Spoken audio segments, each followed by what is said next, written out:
Hello and welcome back for another historic gameplay video. Today we're going to be playing this Affinity best of 3 deck. The deck is looking to get a lot of artifacts into play and then use them to cheat out some of our larger creatures. We have 4 copies of Tamiyo Inquisitive Student in the deck. Whenever she attacks, we get to create a clue token, and then if we've drawn 2 or more cards in a turn, she transforms into Tamiyo Seasoned Scholar. Usually we're not actively trying to do this, however there are some interactions in our deck that will force her to flip, and in the main deck we're not playing any instant or sorcery spells, so her -3 ability is not very useful. However, if she does get up to 7 loyalty, drawing half her deck usually provides to be a powerful interaction, and then in post-sideboard games we could potentially bring in some counter magic, which she would be able to rebuy. Then there are 4 copies of Weapons Manufacturing, a 2-mana enchantment that creates a Munitions token each time a non-token artifact we control enters the battlefield. This includes things like lands. The tokens themselves can be used to trigger Affinity, or we have a couple sacrifice outlets in our deck where we can either kill our opponent outright with the tokens or can use them to control our opponent's board, depending on the situation. And the last token generator that we have is Pinnacle Emissary. Whenever we cast an artifact spell, we get to create a drone artifact token. It can be used to push combat damage in the air, or again to enable some of our larger cards. For the payoffs, we have 4 copies of Kappa Cannoneer. It has Improvise, so we can use all of those tokens that we generated to help with the casting cost. And then every time an artifact enters, including tokens, Kappa Cannoneer grows in size and can't be blocked, creating a very formidable threat. And the ward 4 is pseudo hexproof, as most decks won't be able to remove him. Another top end card we have is the Rottenmouth Viper. We can sacrifice non-land permanents to reduce its casting cost, and then when it enters, it gets a blight counter on it. For each blight counter, our opponent has to choose whether they want to lose 4 life, sacrifice a non-land permanent, or discard a card. Then when the Viper attacks, we get to put an additional blight counter on and repeat the process, spiraling out of control very quickly. Notably, we're not limited to 5 permanents when we cast the Rottenmouth Viper, so we can sacrifice all of our Munitions tokens if we desire, sometimes just leading to lethal. And our last card that I'm counting as a payoff is Arcbound Ravager. The Ravager lets us sacrifice an artifact to put a 1/1 counter on it, meaning it's another great card to pair along with Weapons Manufacturing, allowing us to sacrifice our Munitions tokens at will, creating complex combat math scenarios, making blocking difficult for our opponents. Similarly, the Arcbound Ravager can sacrifice itself, meaning in the middle of combat, we can move all of the counters from the Ravager onto another unblocked artifact creature, potentially dealing lethal on the spot, depending on how powerful it is and how many artifacts we have in play. At 0 mana, we have a couple Mox Amber, pairs well with the Tamiyo and Emry, allowing us to tap for blue mana. Ornithopter as a 0-drop artifact we can play out, and Tormod's Crypt also 0 mana, and doubles as Graveyard Hate, which is usually pretty good in most of the matchups. At 1 mana, we have Lava Spur Brutes, which we're looking to use on cards like the Rottenmouth Viper or the Kappa to try and push damage immediately when they're cast. And we're going to test out 1 copy of Skateboard in the deck, see if tapping down one of our opponent's blockers or one of their mana proves to be a useful interaction. Other value-oriented cards we have are the Drix Interlacer, a 1-mana artifact that has a starting intensity of 0, and then whenever another artifact we control enters, it intensifies by 1. We can then sacrifice it to draw half as many cards as its intensity, can grow quite rapidly with all of our token makers, and additionally, if we recur this out of the graveyard with Emry, the intensity is perpetual, so it can gain additional value over and over again from the card draw. Which leads us to the last creature in the deck, Emry Lurker of the Loch. Usually going to be playing this out for 1 blue mana, and then when it enters, it mills 4 cards. Once per turn, we can tap it and pick an artifact card in our graveyard, and we can cast it this turn. Great to recur things like the Tormod's Crypt. Can additionally be used to return something that our opponent has discarded or destroyed. Usually seen as a must-answer card when it enters the battlefield.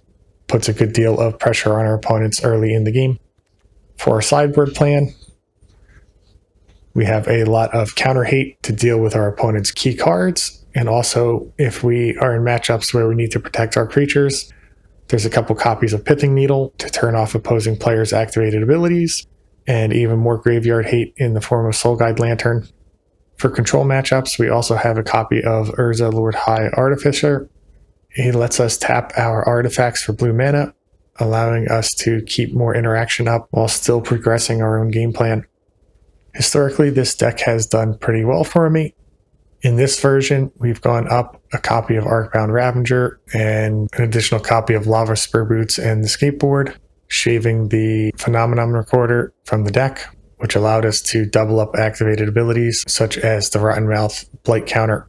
So we'll be keeping an eye out on the matches, whether we feel that the haste was a good trade-off or if we notice that the recorder is missing. Before we jump into the gameplay, I'd like to ask you to please like and subscribe the video. It really helps the channel. And without further ado, let's jump into the games. Game 1, you've won the die roll. We'll play first. This hand has no mana. It has to be a mulligan. This is not much better. I think we're going to have to lean on the Ravager here. We're not a deck that does tremendously well with deep mulligans. Put back one of the Ambers since it's legendary. And we'll start on a starting town. It's the most ambiguous land. And we're up against a colorless deck. It could be Eldrazi.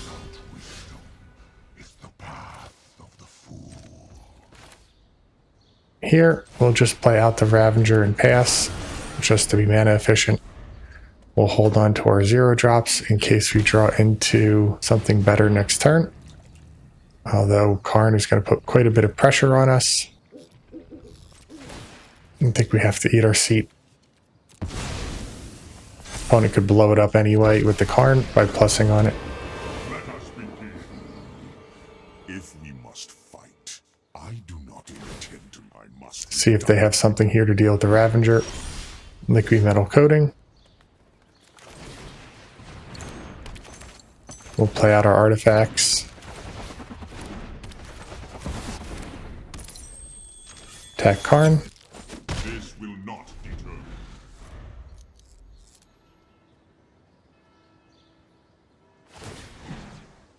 They decide to destroy our mocks instead of playing out the coating. Fine by me. Here they'll try and turn off the starting town, but once Karn is gone, it'll be turned back on again.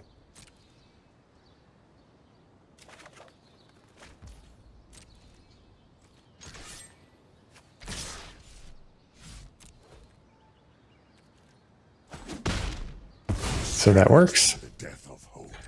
And then here, I think we just attach the boots. Pass the turn. 5 mana showing from our opponent. There's the 6th.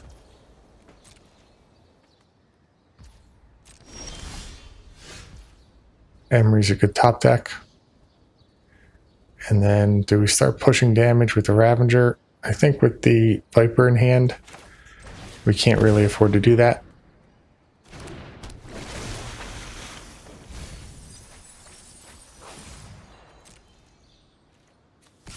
Attack in.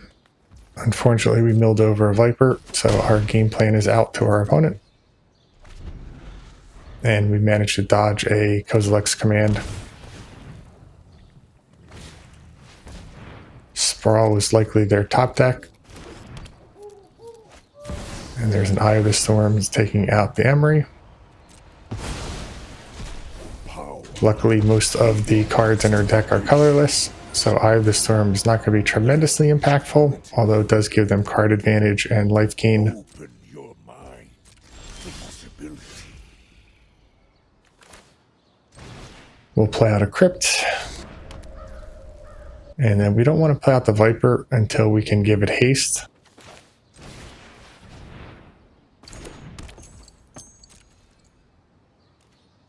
For now, we'll just attack down Eye of the Storms a bit.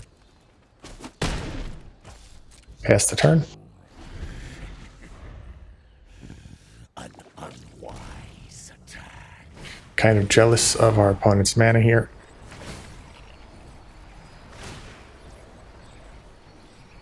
Going to lose our colored land, meaning the Viper is going to be stuck in hand.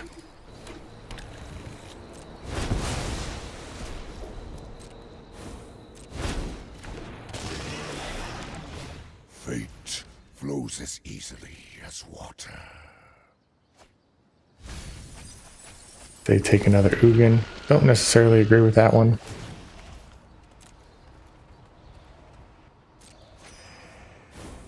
Insight is vital to success.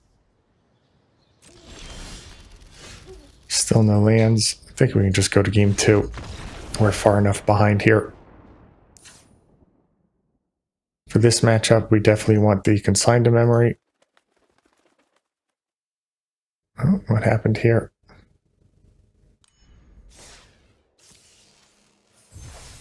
Looks like our opponent left the match.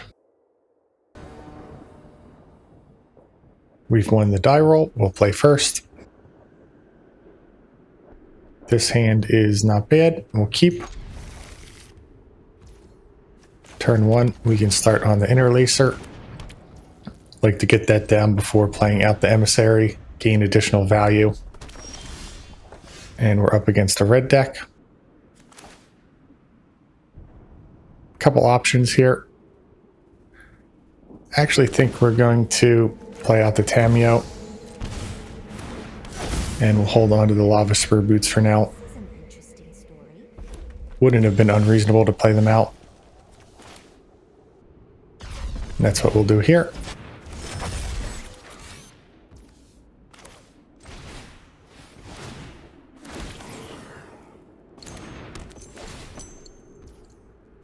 We'll crack the Interlacer, try and find a land, give the Pinnacle haste. Unfortunately, we miss. That means that Tamiyo transforms without creating a clue. So focus on the fight. I am not defensive. So, not the best start from our side. Things could have played out a little bit better, but our opponent appears to be on a slow start as well. I imagine this name's Goblin. Yeah, dragons. Use your Again, words. not the best set of cards here. We'll play out a Lava Spur Boots, get another drone token, attack in.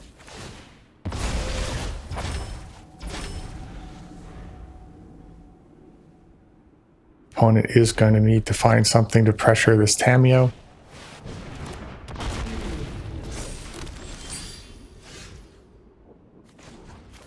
We'll plus.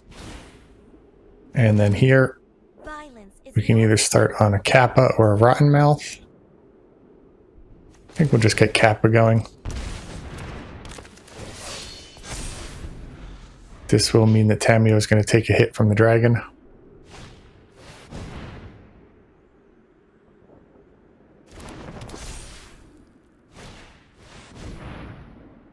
Opponent has the hat trick with the patchwork banner.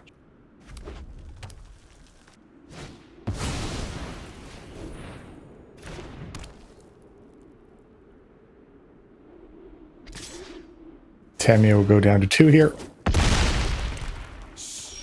quiet in the library. And then we draw an Interlacer. So we'll just play that out along with another Tamiyo.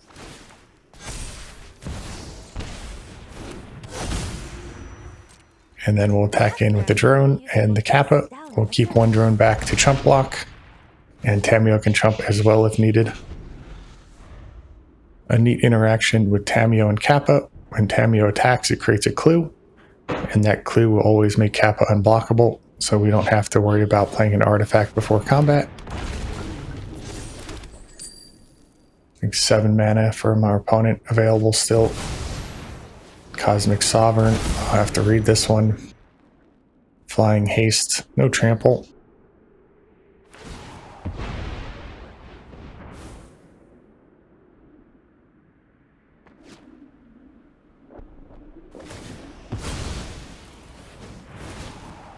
9-power creature here. This one does have trample.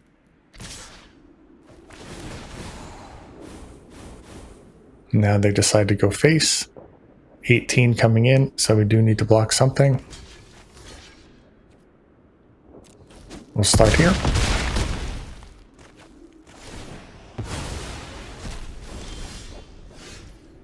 Unfortunately, again, not the best cards here.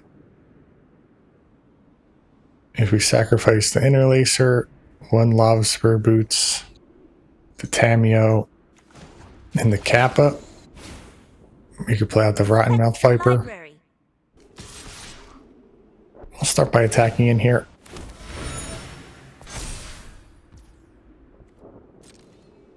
Kappa is unblockable, so they have to just eat the Tamiyo.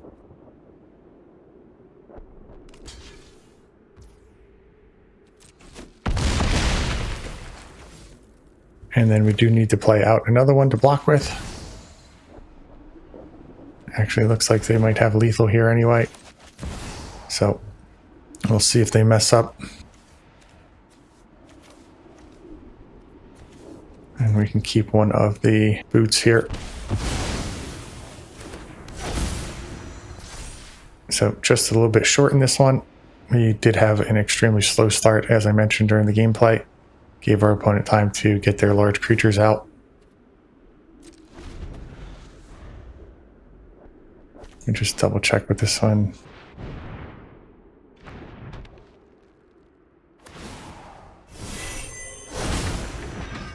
So opponent is going to be doing quite a bit of ramp. Yeah, I think if we can shut that down with some counter spells, our opponent could struggle. We'll just go to sideboarding.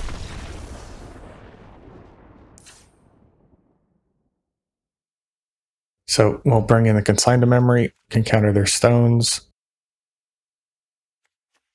Rebuke probably isn't terrible either, and the forces could also come in. Don't think we need haste necessarily. Can shave a couple Tamiyo, and since we're doing that, we'll get rid of some amber as well. And actually, we'll put an Emry back. And maybe keep an additional amber. We do want to have some zero cost artifacts to get the metallic rebuke going. And we'll give this a try. Play first. This hand is not bad. Start on a Tamiyo. Get the amber down. Pass the turn. Oh no! I'm late for class!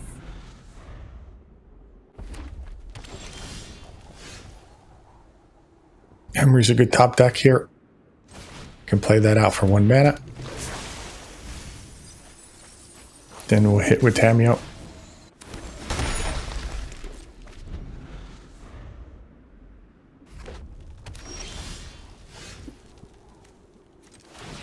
Use Emry, get back the Ornithopter. Here we can attack it with Tamiyo, hold up Metallic Rebuke.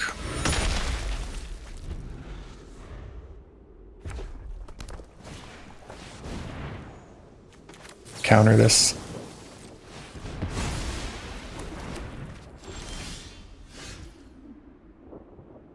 Here, we'll play out the Interlacer. Get back another amber.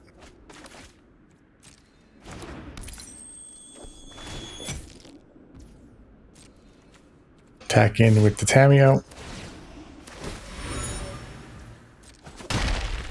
Play out a Kappa.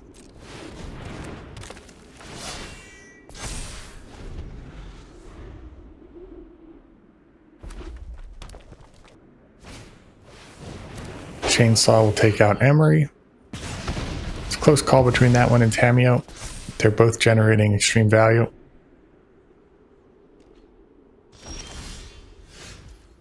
And the furnace here should seal things up, I think. Let's see, what do we want to play? If we play this out, we'll still be able to play Kappa.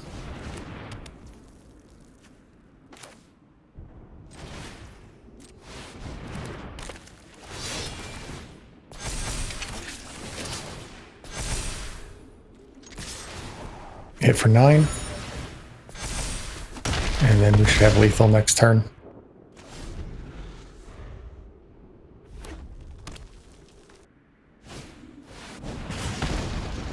They take out Tamiyo.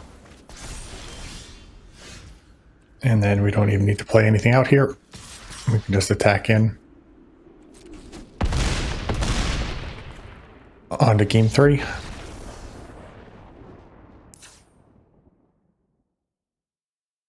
I think our sideboard plan is pretty good. Question is, do we want to bring in something like the Amber? More Tamiyos? I think our sideboard plan is pretty good. We'll run it back.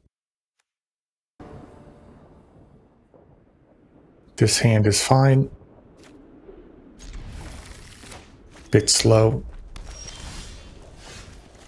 We'll start on the starting town here. Get the Interlacer going.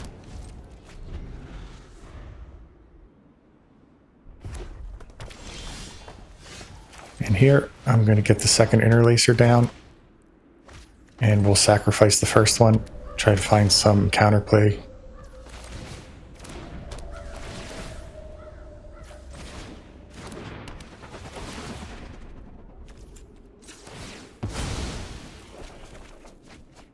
Consign a Emry. Only works if our opponent plays out one of their colorless banners. And there one is.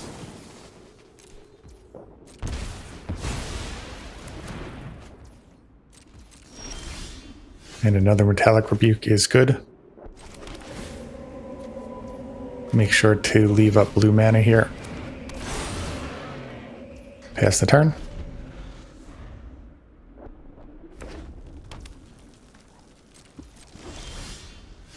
Kappa Cannoneer can play this out. Similar to last time, we want to make sure that we leave up blue mana.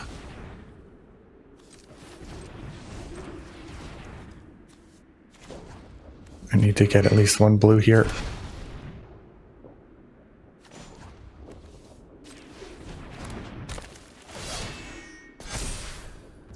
And then we can't attack him with Arcbound this turn if we want to hold up Rebuke, so we'll just hold that back.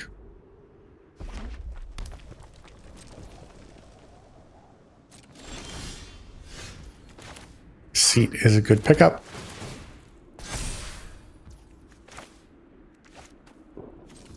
We will tap our Great Furnace here. I know it cuts off some of our colored mana.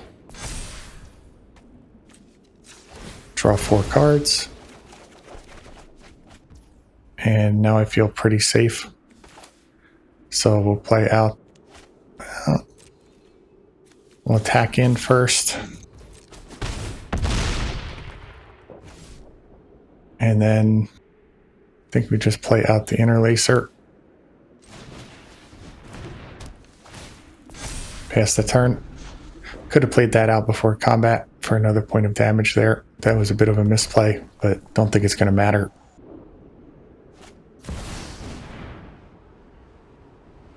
This one we can counter with Rebuke.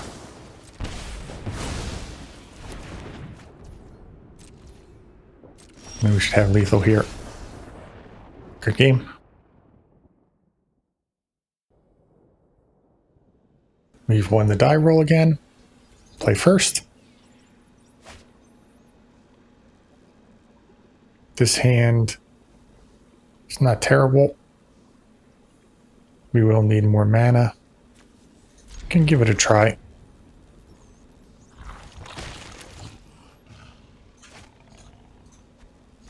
Definitely going to play out the starting town here. And then it's just a matter of, do we play out the Tamiyo or the Pinnacle first? I think we use the Pinnacle. Start pushing some damage.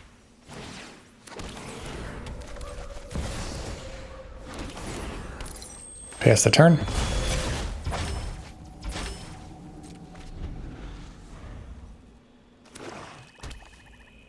Swamp from our opponent. And they just concede here. So they showed us something that they didn't need to. What do we want to do with this information? They could be Reanimator. So maybe we bring in a couple of the Soul Guide Lanterns and we'll swap them for a few of the Lava Spur Boots. And we'll run this back, see how it does. This hand is extremely slow, also extremely fair. I think we'll mulligan. This one's not much better. And then on 5, I think we have to keep. We'll put back the... Oh, this is a close call here. We can turn one Emissary if nothing gets interrupted. That will be another mana. So maybe the Emissary goes back. And the Rottenmouth. We'll try this.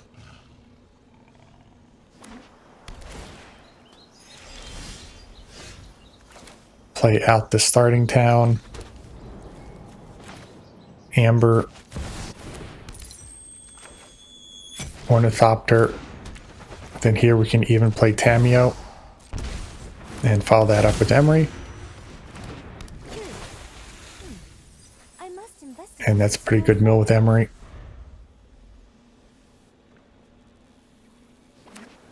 Love to top deck a land here.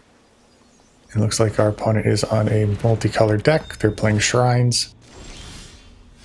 Should have a pretty good matchup against them. Can't get the land. We can get the Interlacer. Play that out off of the Amber. Attack in with the Tamiyo. Create a clue.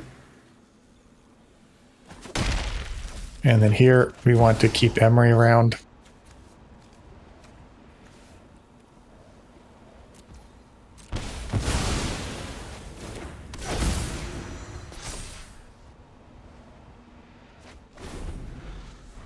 Which shrine did they discard? Air Temple.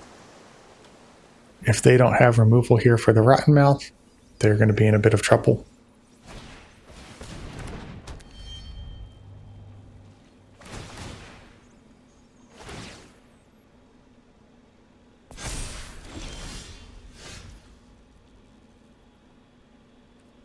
First things first, we'll attack in with the Rottenmouth.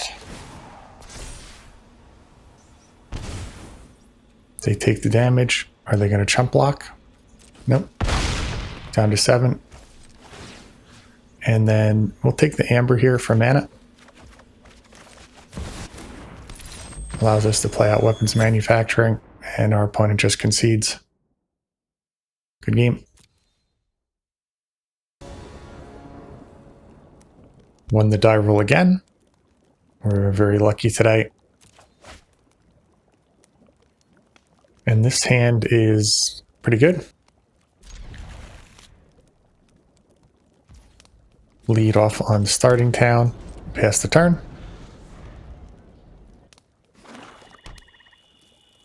Swamp. And a Thoughtseize. Might take the Ornithopter here. Depends if they have more discard to follow up with. If they do have additional discard, I can see them taking the Kappa. And they do take one. Great Furnace means that we don't need to pay life with starting town.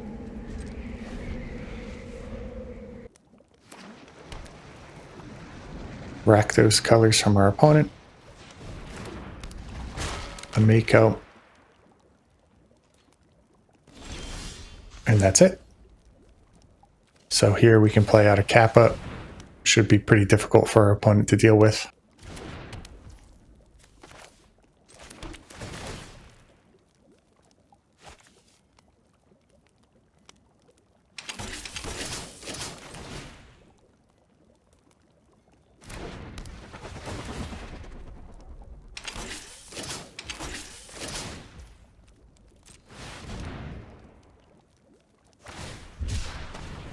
They cycle a Troll. That will grow the Makeout.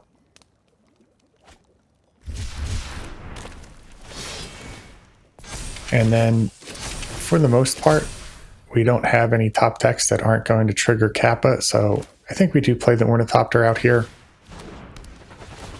It's not unreasonable to hold it in hand and wait until next turn.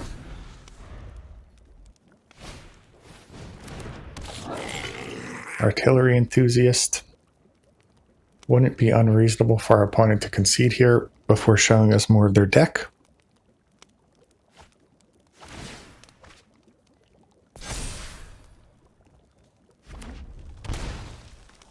Opponent shocks in, plays a cool but rude. And the Viper is just going to be lethal. Don't want to show it to him, but it will end the game now. We don't have to worry about discard or anything.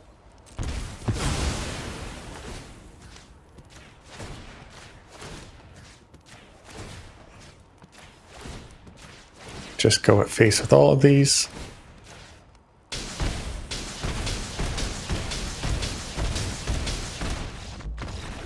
And then we go into sideboarding.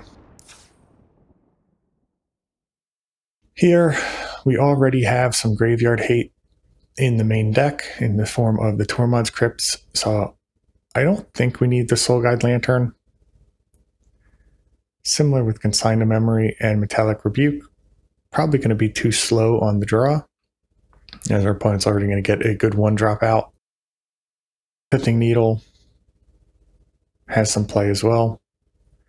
Could name Cool but Rude. Maybe we bring in a couple needles, take out a boot and a skateboard, and we'll do this on the draw. Reevaluate on the play if we get to game 3. No mana here. This just won't do. And we'll try and keep this one, although any discard will pretty much collapse the hand. Opponent starts on a Moon Shadow. We'll play out a Starting Town. Pass the turn. Next turn we can try and get a couple more drones out of Emissary this way.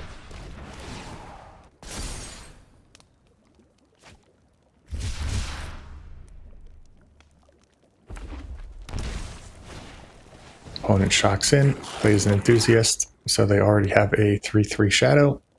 Quite an aggressive start from our opponent.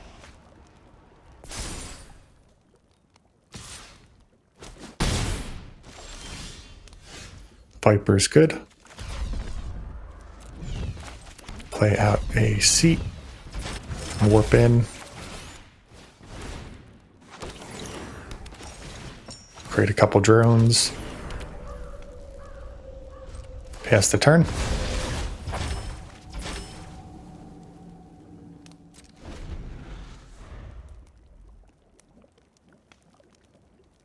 We'd love to draw into a 0-cost artifact so that we can play out the Viper next turn and give it haste.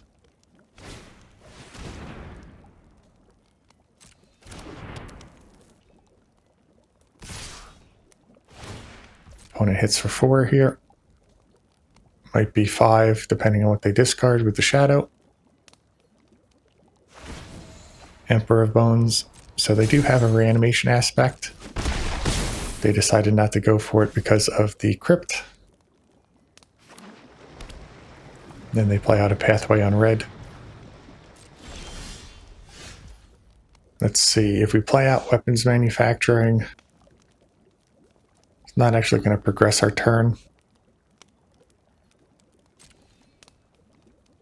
We'll hit in with the drones. Opponent definitely has a removal spell here. We'll see if they fire it off. They don't. Play out the Spire. And then we'll sacrifice both of the drones here.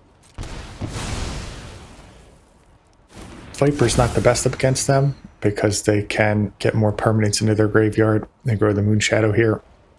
But we don't have much of a choice.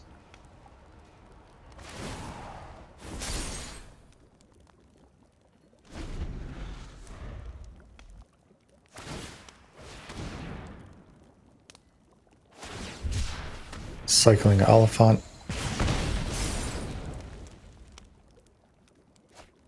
I believe this is just going to be lethal with the Cool But Rude on the attack.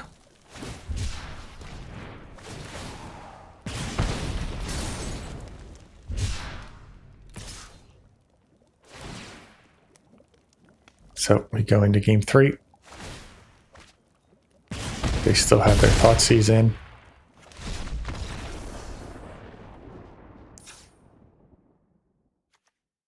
Do we want counter magic? Definitely don't want Consign to Memory. Maybe we do bring in a couple of Rebuke. Take out some Tamiyo. Maybe go down in Emry. Get the 3 Rebuke in here. Still like a few of the Lava Spur boots. Similarly, I don't know if we have room to bring in Force of Negation in this matchup. We'll give this a try. And we'll play first. Turn 1 Emry. We'll keep. Play out a Crypt. And then before playing out any of the other cards, we'll see what Emry mills. I think we can just hold them in hand here.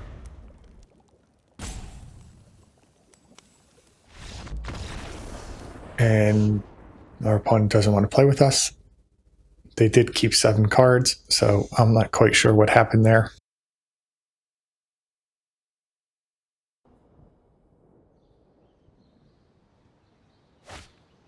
Our opponent has won the die roll, and they've chosen to go first. This hand is keepable. Produces a fairly quick Kappa, and looks like we might be up against a mirror match of sorts. Play out the starting town and pass.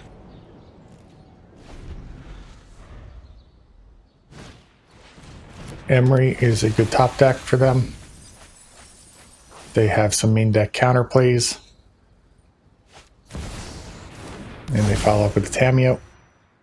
Oh, how am I supposed to focus on only one project? Here, we can play out the Spire. Get the Ravager going. And then don't think we'll play out any of our other creatures yet. Next turn, we should be able to play out a Kappa. Just hope it is out there before our opponent gets one going.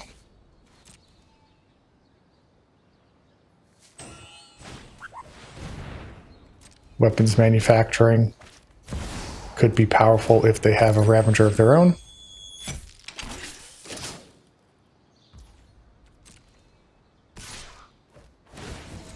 Attack in with Tamiyo, so I don't think they have a Ravager follow-up.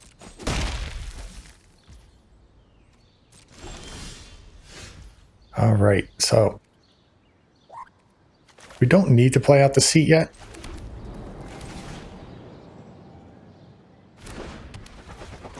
Looks like they might have a counter spell they're holding on to here. So they're going to counter the first Kappa. There it is. Pass the turn.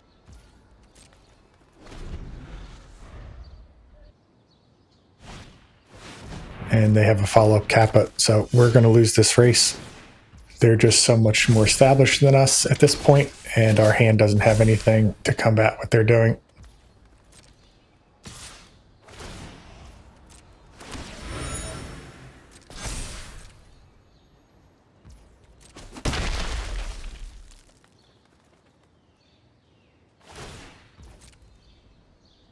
They can't play out lands, so they targeted the wrong card there with Emry.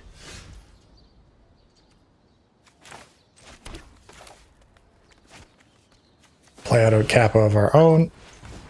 Leave the Ravager untapped.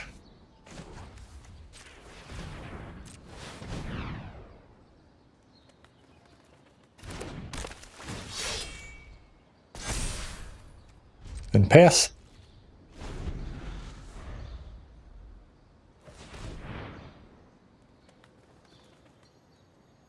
Do they have another Mox here? No, it's another Kappa. Let's just see, make sure, yeah, they have a crypt in the graveyard. They've won this one. Go to sideboarding. And I don't think it's going to be about speed, so we can shave some of our 1-drops here. Bring in a couple lanterns. Don't necessarily want the Force of Negation, but we could bring in the Rebukes of our own. And I think this is going to be an Urza matchup. So then what do we trim? I think we'll bring Skateboard back in as well. So down to 2 Tamiyo, 2 Emry. Added a couple Soul Guide Lanterns and our counterplays. Alternatively, I say we could bring in Pithing Needle. Maybe only bring in 1 Soul Guide Lantern. The Pithing Needle could be used against Tamiyo's Planeswalker or against our opponent's Emry. Not an easy matchup to sideboard against. The deck is so versatile in what it does. We'll play first. Here we have an early Rebuke. No follow-up. I think we can still try it.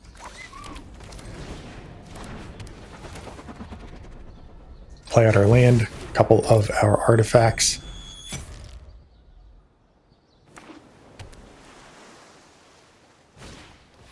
Interlacer, probably worth countering, but we need to wait for a more impactful card. Play out another Starting Town, pass the turn.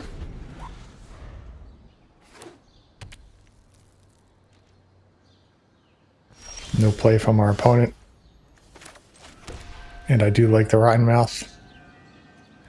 Although our opponent is holding up a Metallic Rebuke mana, so we'll just pass.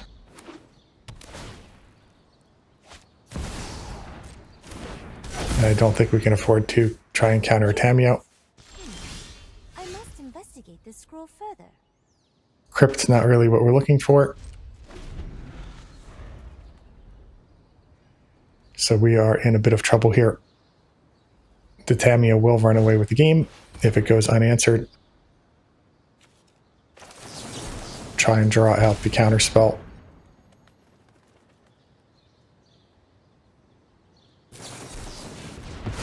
There it is, as expected. Now they can only play a few 0-drops. Just a land. The clue off Tamiyo. We'll block out of Spite.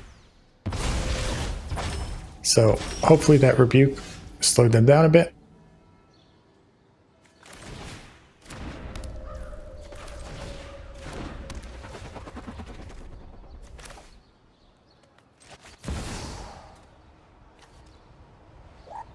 See, what do we want? Probably want to leave the Crypt.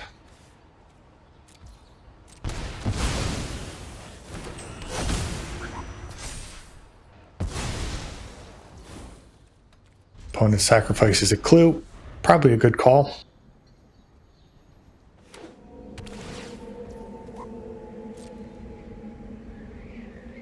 They can cast the Pinnacle here if they want. It's going to be a Kappa. This will grow to a 5/5 and then a 6/6 when Tamiyo attacks.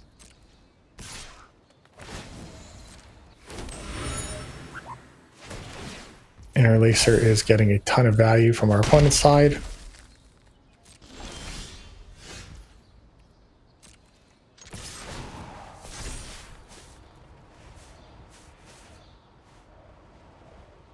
Interesting to see if our opponent takes the trade here, or if they wait until next turn.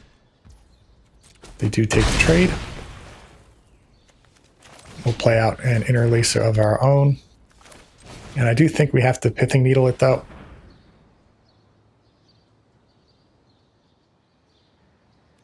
Can't let our opponent have all the value and transform their Tamiyo.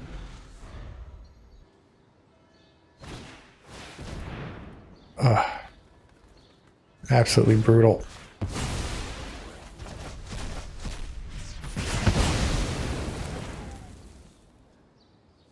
Now their Interlacer's back online, and we're probably going to lose this one as well. Seems that they had better sideboard cards for the matchup than we had. Next turn, Tamiyo can rebuy by force. I'd love to hear They have stories 6 from you. cards in hand. Another Interlacer. We'll take one more draw step, and then I think we're going to concede here. We're just too far behind. Unfortunate. All right, so there you have the deck. Overall, I was pretty satisfied with how the matches went. We handled the Dragons and Shrines deck pretty handedly, whereas the Eldrazi and Affinity gave us a bit more trouble. The Karn matchup is going to be very difficult for our deck, especially if we don't have an established board before he comes down. In that first game there, our opponent was able to ramp him out, I believe on turn, might have been turn 2. If not, it was turn 3. And we didn't really have anything in play outside of our Ravager, which didn't have many artifacts to eat. Unfortunately, in that game, our opponent conceded after they won the first round, so we didn't get to play out the full match. And then in the Affinity matchup, our opponent honestly just drew better than us in those games. It also appeared that they had a little bit better sideboard cards for the matchup, which allowed them to pretty easily win both of those games. Then the other matchup was the Madness, where we were able to win both games on the play, and they managed to beat us in the middle game there. Their deck was quite aggressive, and if they're able to establish their board before we could get out a Kappa or a Rottenmouth, they were able to get up under us. Looking at the changes we made to this version of the deck, we definitely saw the clue tokens from Tamiyo come in very handy in the matches, creating additional artifacts for the Kappa and Rottenmouth to sacrifice. There also was an instance or two where we were able to give haste to our creature. However, that didn't happen quite as frequently as we would hope it would. And at least in these matchups, the Phenomenon Recorder that was trimmed might have been useful a couple times alongside the Rottenmouth, where we didn't really have a good attack, but doubling the number of counters could have had meaningful impact on the game. So I can't say for certain which version is better.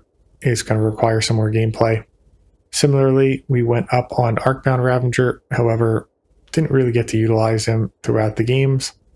There was no instance where we were able to eat a bunch of weapons manufacturing tokens or play around with the combat math using the modular ability. One thing we did see in the matches was a little bit more struggle with the mana base in these games than the last couple times I played the deck. 16 lands is extremely low, and unlike other formats, we don't have a ton of Moxen that we can use to both trigger Affinity and power out some of our early plays. It's quite possible you want to shave a couple of your one-drop artifacts in the main deck and add another land or two to try and improve that, since mulliganing with this deck does affect its efficiency. As always, I'd like to thank you for watching. Please like and subscribe for more content.